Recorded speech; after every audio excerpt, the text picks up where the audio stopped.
আমাদের আরেকটি লড়াইয়ের প্রস্তুতি নিতে হবে বন্ধুগণ। তবে এবার আমরা ভুল করতে চাই না, এবার আমরা সম্পূর্ণ প্রস্তুতি নিয়ে মাঠে নামতে চাই।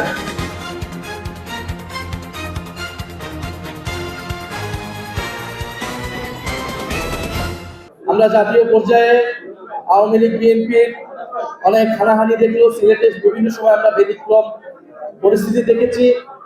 সিলেটের এই ঐক্যের রাজনীতি সামনের দিনগুলোতে অব্যাহত থাকবে, উদাহরণ হয়ে থাকবে, সেই প্রত্যাশা ব্যক্ত করছি।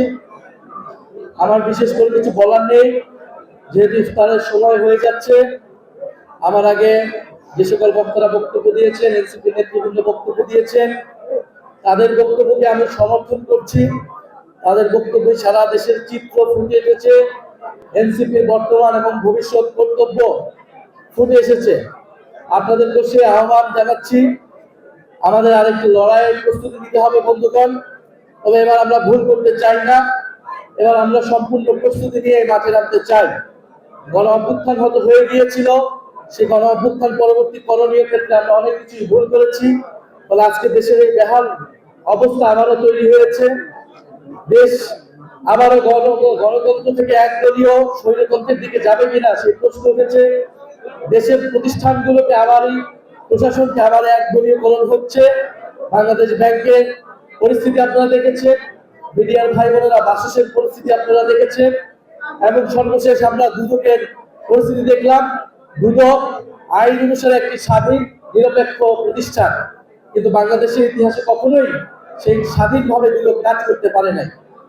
বিএনপির বর্তমান যে নেতৃবৃন্দ মির্জা ফখরুল ইসলাম আলমগীর, উনি এক সময় বলেছিলেন এই দুদক হচ্ছে বিরোধী দল দমন কমিশন। এই আমলেও সেই জিনিসটাই থাকবে কিনা সেই প্রশ্ন আমাদের উঠছে। দুদকের চেয়ারম্যান এবং কমিশনাররা কেন পদত্যাগ করলো, সরকার কেন চাপ প্রয়োগ করলো, সরকারের চাপে তারা পদত্যাগ করেছে, সেইটা আমাদের কাছে স্পষ্ট না। সেই জবাবদিহিতা আমরা নিশ্চিত করছি, নিশ্চয়ই সংসদে গেলে আমরা একটা কথা বলবো। আপনারা বাইরে যারা জনগণ রয়েছেন, আপনারা তারাও কথা বলবেন।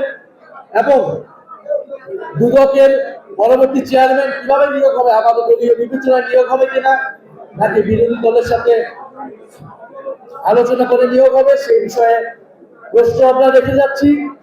আপনাদের সিলেটবাসীর প্রতি আহ্বান জানাচ্ছি, স্থানীয় সরকারের প্রস্তুতি নিন এবং আপনারা ঐক্যবদ্ধ থাকুন। সামনে আমাদের যে আহ্বান আসবে, যে নির্দেশনা আসবে, সেই নির্দেশনা আপনার সঙ্গে কাজ করবে।